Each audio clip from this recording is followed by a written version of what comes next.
What's up, YouTube? Welcome back to the channel. We're doing a quick revisitation of the Invoker deck I posted a profile of earlier this week.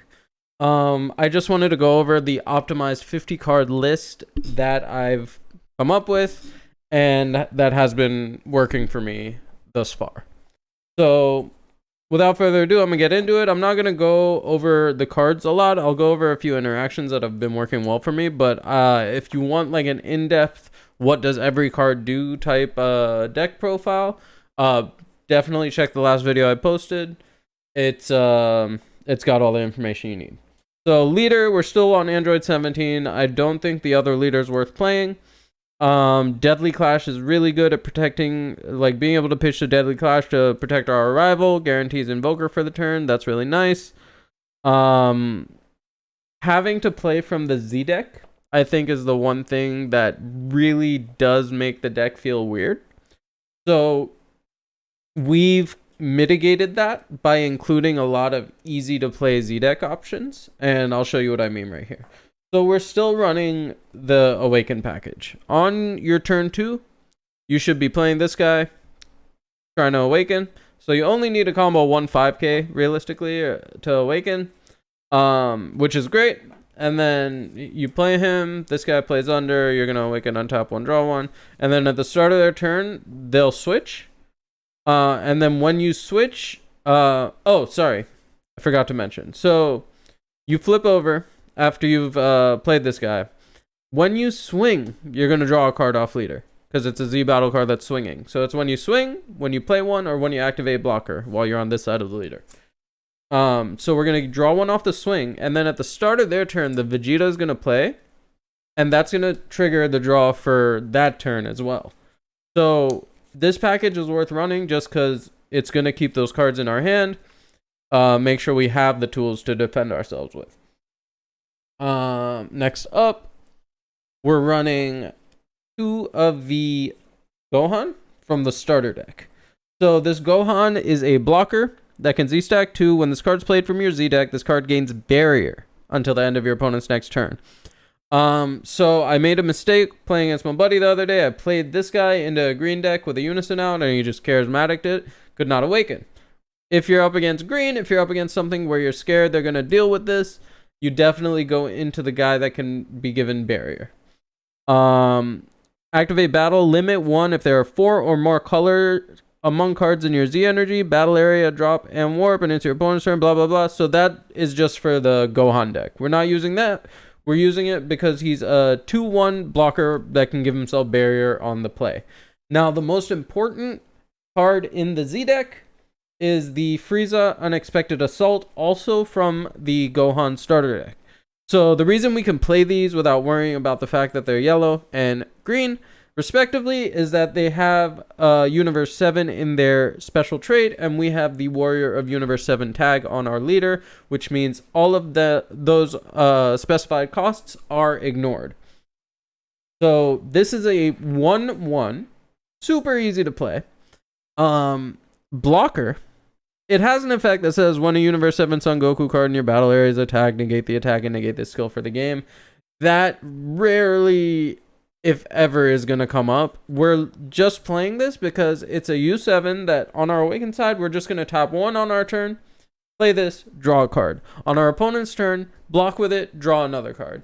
Now, if they out it, they can deny you a draw. That's fine. They're still wasting resources on something we had to play anyways, so I don't think it's the worst. It definitely feels bad when they out your blocker, so you don't get that extra draw, but I've still won games where that happened. So that's our Z deck. Let's go into the main deck. Leave this right here so you know what we're working with, or if anybody shows up late, see what the Z deck looks like. All right. For the main deck, let's start by talking about the 5Ks that we run. We run 2 Android 18 Selfless Savior. That's a tongue twister. And 2 Calm Judgment Android 17. These cards are fantastic. Both you can make an argument for running 4 of. space is incredibly tight in this deck. That's the only reason we're not. Also, I want to see how the next 4 cards perform. They've been fairly decent so far, so I definitely want to test with those more. But anyways, they're both top 5 searchers. The 17 enables your arrival plays a little bit. The 18 protects your 17. We're playing 2 and 2 of the Vegeta and Frieza, also only to enable our arrival plays. We're playing 4 TOP Arena. This is our turn 1 play every game. We hard mulligan to see this card. Our leader says the first time we charge a red-blue multicolor energy, we can untap it, negate the skill for the game. So we're using that first energy to set up our arena, to fix our draws, and to allow us to charge anything. There is a cool interaction where if you do end up charging one of these, you can use U7 combined to place it in your drop and charge this in active mode. But we can do that with our 10Ks as well, so we don't need to necessarily charge those. So yeah, the 4 TOP, pretty self-explanatory. We're running the 4 Sensu Beans to enable more plays on our opponent's turn. And then let's get into our multicolor lineup. So Sensu could realistically be at 3. If I do need space in the deck, if I feel like I need like a third copy of something or whatever, I might go down to 3 Sensu. We got 4 Rival Seeker. That's never going to change. It's a free 10k. It helps us play our 6-drop. We're only at 1 6-drop now. I was playing Instinct Surpass. I don't think it's easy enough to get online or efficient enough into a Floodgate meta. A raw burn 2 is just infinitely better in my opinion. We're playing 2 Beerus and Whis Destroyer and Angel. We need to keep our Invoker online in those crucial situations. This allows us to do that and replaces itself in our hand once we've done so. We're on 4 of the 17 and still 2 of the Gohan. So I was only playing 2 of the Gohan before because I only had 2 of the Gohan. I tried it with 3 and it feels like Gohan's only there in case you run into aggro and you need to get your Invoker online extra early. Otherwise, 17 is going to be the better option. Any matchup, 17 is going to be the better option. Next up, we're still running the 4 Divine Obliterator. And for the Secret Rare, we're running Golden Cooler. Golden Cooler is great because it's an Instinct Surpassed Goku without the condition of needing a bunch of red-blue extra cards, which this deck, we've cut down the number of extra cards to, I believe, 16 now? Yeah, we're at 16 red-blue extra cards. So I found with Instinct Surpassed and it's just a little too difficult to make that happen.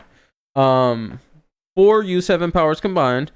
Powers Combined is great. Powers Combined is Death Beam plus a potential energy on tap.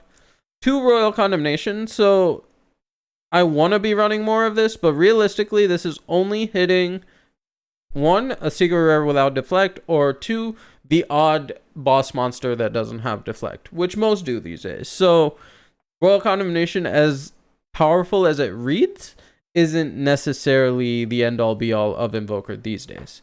We run 2 Emperor's Death Beam as well. These are important. You want at least one of these in your drop to enable your Rival Secret play. So let me talk about Deadly Clash and then we'll go back to that. So we run 3 Deadly Clash. This is the card I could see myself going up to 4 of and cutting a Sensu Bean, just because I want to use it for both its effects all the time. So Deadly Clash, turning our Android 17 into a 35k double strike dual attacker, is absolutely bonkers and is the way we're setting up our energy explosion play 99% of the time. Aside from that, it warps itself when your Invoker dies to draw a card, and that puts a red blue multicolor in your warp to turn on the Rival Seeker ability. So the Royal Condemnation and the Emperor's Deathbeam also have the ability to put themselves in your warp to meet that 2 multicolor extra card condition that you need for Rival Seeker to play Energy Explosion. Thank you for the follow. Welcome in. Why can't I see who followed? Hex 101091. Welcome in. We're playing 4 Sleepy Boy technique. This is the only hard negate in the deck. Crazy enough. So I think it's an automatic 4 of. It's also a draw 2 and a bounce any battle card. So yeah, enough said about that. And I've been talking about the burn package. The final 50th card is Catastrophic Blow to play with the Energy Explosion. I know some of you are going to want to go up to like 52 cards and run 2 and 2. That's totally fine. But I want to be at a hard 50 so I can always open TOP. The one change you could potentially make is cut the 4th bean for the 4th Deadly Clash. Other than that, I think this is going to be the quote-unquote competitive build of Invoker I will test going forwards. I could be dead wrong. Somebody might come out with something way better. But I think as a community, we can use this list as a starting point and tinker with it. I think these ratios are appropriate for the meta. Thank you for tuning in. If you have any input, any comments, anything I got wrong, I know I get stuff wrong sometimes. I'm not perfect. Nobody is. Let me know in the comments. Appreciate you being here. Catch you next time. Peace.